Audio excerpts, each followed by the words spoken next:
Hey,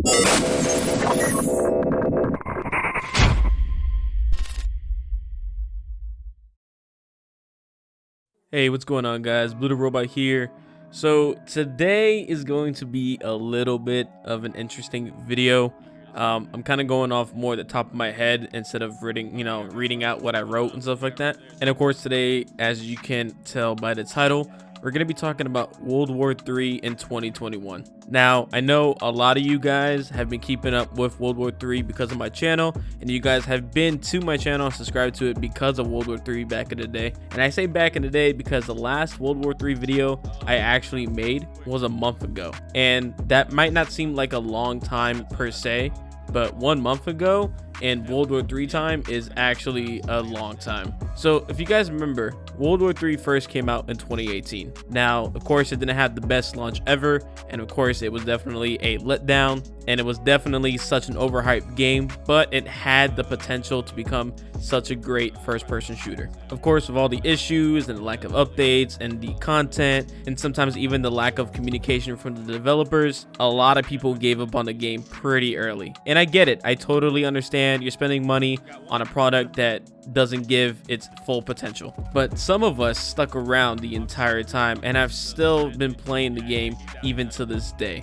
Now, I know it's probably in the 2 digits. Sometimes I've seen it where it's 7 people playing, and in most people's eyes, of course, that says it's a dead game. Well, I wouldn't say it's dead at the moment. I'd say it's in a stasis. Right now, the developers are hard at work making the game as best as it can be. And of course, you have my game still backing it up financially and as a publisher. And with the recent pullback from Steam, it gives the team a chance to actually focus on development instead of trying to keep cranking out content for the players that are already in there. Now, of course, a lot of other people were also upset that it took them such a long time to finally pull the game, and it took a video from Big Fry to actually kind of basically do it. Sure, it should have been out, but that's already said and done. Now, with World War III most likely, first of all, coming out in 2021, and secondly, coming out as a free-to-play game, it still has the potential to become a great open battlefield first-person shooter as a tactical hardcore game. Especially with Battlefield 6 on the line, who knows where this game is gonna land, where it's gonna launch, what time zone, what time frame, I should say. And we're all kind of just hoping on a miracle at this point, especially for people who are still fans of the game and who are still watching it, who are still keeping up with some of the news. For people that are still genuinely interested in this game, I'd say just hang on at this point. I know we've been hanging on since 2018, so it's been about 2 years at this point, but not gonna lie, it's not looking so good right now. I recently just loaded up the game to see if I can get at least 1 match in.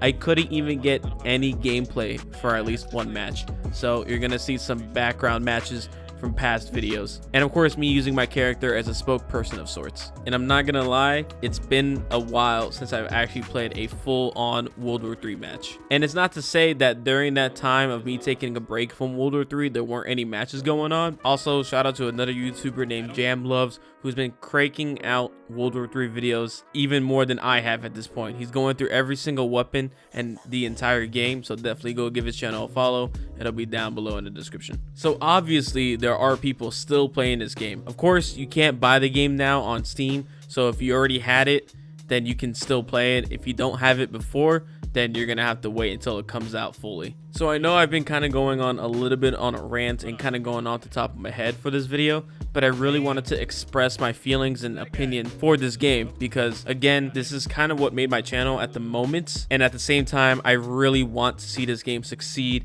I don't want to see any developer have a game that comes out and just completely fail, especially for such a game like this where a lot of us have been wanting a game like this since Battlefield 4. And no, this isn't a Battlefield killer. This is an alternative to Battlefield. I hate it when people say that World War III was supposed to be a Battlefield killer, when in reality it was supposed to be a good alternative to the game. Especially, of course, we all know what Battlefield 5 did, and it pretty much killed itself. With Battlefield 6 coming out, I feel like the market is just about to open up for the game for World War III. And to be honest, if it comes out and Battlefield 6 just turns out to be hot garbage, then World War III can kind of just swoop in and maybe even pick up some of the PC player base. If not, if World War III comes out and it's hot garbage and it completely just doesn't own up to the time and waiting that we've been putting into it and the patience, then of course, you know what? I don't want to say exactly what would happen, but at the same time, I'm pretty sure we all know what would happen. Of course, this isn't any brand new news. This is pretty much everything we have been saying as a player base and as a community and as an audience for World War 3 pretty much since the beginning. I mean, I have about 150 hours in the game, and even then, to some other players within the player base, that's such a low number. I know people that have 300, 500, 800 hours within this game, so they have definitely seen the potential within this game. Of course, shout out to everyone who is still playing the game, still playtesting it at this moment. If you are playing the game, that's what you are. You are a playtester. From what I've seen and from what I've read, most likely the people who have been playtesting this game since the beginning will get something special for showing our time into the game and seeing that we've been supporting it since day one. Of course, this isn't the only World War 3 video I'll be making. Actually, hopefully in the future, I want to talk to one of the devs or even a couple of them and maybe get an interview with them, make a video about it, let them explain for themselves what this game is all about, the timeline most likely, stuff like that. So if you're out there watching this video, hit me up on Discord. I know Rosmo's already in my Discord, so maybe he'll hit me up as well. Such a cool guy as well. Again, the team over at Farm 51 have been nothing but awesome people, and I wish them nothing but the best. So, of course, if you guys like this video, go ahead, click the like button, and if you really liked it, why don't you hit the subscribe button and hit the bell notification so you guys can keep up with my content. I've also been streaming every Monday and Friday on twitch.tv/BlueTheRobot, but I really highly recommend you guys watch my other World War 3 videos in my channel. Stay around, check out the channel, and I'll see you guys in the next one. Most likely it'll be 2 videos this week, so I don't know if this is going to be number 1 or number 2, but I'll let you guys know on Twitter and in my Discord, so I'll keep you guys updated. Anyways, guys, I hope you guys have a great rest of the week, and I'll see you guys later. Peace.